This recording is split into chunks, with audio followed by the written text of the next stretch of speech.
इसमें दो तरीके की प्रोटेक्शन आती है। एक आती है हाई लो कट ऑफ की प्रोटेक्शन एंड एक आती है बाईपास की प्रोटेक्शन। इन दोनों के बारे में मैं आपको डिफरेंस बताता हूँ। हाई लो कट ऑफ जो होता है वो आपका high voltage and under voltage से प्रोटेक्ट करता है।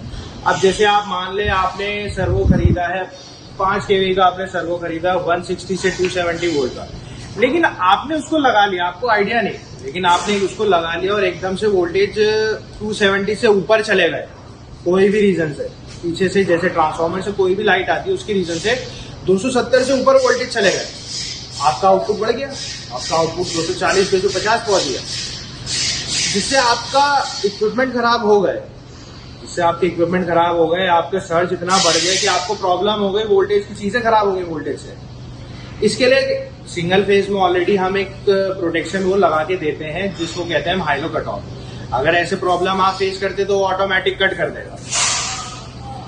ये ज्यादातर जो प्रॉब्लम आप फेस करते लोग वो ज्यादातर Tier 2 सिटीज में करते हैं। जो ऑलरेडी डेवलपिंग सिटीज होती है वहां पे सबसे ज्यादा ये लोग प्रॉब्लम फेस करते हैं। जैसे दिल्ली का मैं रहने वाला हूँ, दिल्ली में हमने आज तक कभी ये प्रॉब्लम फेस नहीं करी, हमें सर्वो की इतनी जरूरत पड़ी भी नहीं है, बट लोग सेफ्टी के लिए लगाते हैं। अच्छी चीजें लगानी चाहिए सेफ्टी के लिए, जैसे लोगों ने लगा लिया, लेकिन वहां पे 3 फेज में अगर उन्हें लगाया 3 फेज में जो है जो कॉन्ट्रैक्टर होता है उसे हम कॉन्ट्रैक्टर कहते हैं, वो एक एक्स्ट्रा चीज है, तो वहां पे जैसे दिल्ली में नीड नहीं है। लेकिन वही बात अगर आप गाजियाबाद की करते हैं, गाजियाबाद में जैसे हमारा प्लांट है, नोएडा में हमारा ऑफिस है, अगर आप यहाँ की बात करते हैं तो यहाँ पे आप मान लीजिए वोल्टेज की गारंटी नहीं है, यहाँ पे वोल्टेज ऊपर नीचे हो जाते हैं।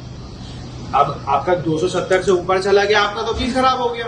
उसके लिए हम एक ऐसे डिवाइस हम इसमें ऑलरेडी सिंगल फेज में लगा के देते हैं। सिंगल फेज में वो आपको ऑलरेडी आएगा विद नो कॉस्ट, वो आपका एकदम से कट कर देगा। अगर वो आपका कट हो गया, आपकी इलेक्ट्रिसिटी सप्लाई आगे बंद हो गई, आपके आगे सारी चीजें सेव हो गई।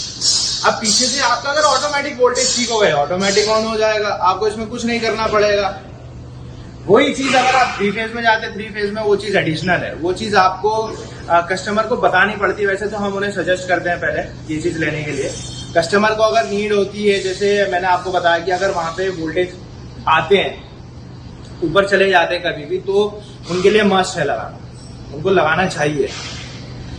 यही चीज 3 फेज में वो एक्स्ट्रा कॉस्ट हो जाती है। L&T का कॉन्ट्रैक्टर होता है वो हमारा, कोई हम सस्ती चीजें नहीं यूज करते, सारी high quality and genuine companies का रॉ मटेरियल खरीदते हैं और उसी चीज से ही सारी चीजें बनती है हमारी।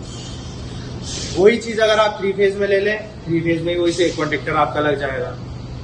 ये चीज हो गई आपकी हाई लो कट ऑफ की प्रोटेक्शन। इसमें 5 प्रोटेक्शन और आ जाती है। जैसे लोग, बहुत से कस्टमर्स आते हैं मेरे पास, वो कहते हैं सर मेरा एक फेज गायब हो गया, मेरा फेज रिवर्स हो गया, मेरा शॉर्ट सर्किट हो गया। इस कॉन्ट्रैक्टर से, इस डिवाइस से आपको 5 प्रोटेक्शन मिल जाती हैं। आप interface, reversal, short circuit, high voltage, low voltage, आपको 5 प्रोटेक्शन से सेव करना, जो मेनली सबसे ज्यादा रिस्क होता है चीजें खराब करने का। एक ये पॉइंट हो गया। दूसरा, एक bypass change over. Bypass change over जो होता है, आप मान लो सर आप फैक्ट्री वाले, आपका बहुत बड़ा काम है, आपने 500 kV का सर्वो लगाया हुआ है, 500 kV का आपने सर्वो लगाया, अब उसमें सर कुछ प्रॉब्लम हो गई। मशीन है सर, गारंटी किसी इंसानों की गारंटी नहीं होती है, मशीन है। अब मशीन में 500 kV में उसमें कोई दिक्कत आ गई, अगर उसमें दिक्कत आ गई, आप चाह रहे कि मेरा काम ना रुके, मेरा बहुत लाखों का नुकसान हो जाएगा अगर मेरा काम रुक गया, तो आप उसमें यही कर सकते हैं, आप उसका बाईपास नीचे कर दें, सप्लाई आपकी डायरेक्ट हो जाए। 24 आवर्स की हमारी गारंटी है। पैन इंडिया में कहीं पे भी अगर आपको सर्विस की जरूरत है, आप हमें डायरेक्टली कांटेक्ट करें और 24 आवर्स में हम वो प्रॉब्लम वैसे हम सॉल्व करवाते हैं। ये हमारी गारंटी है।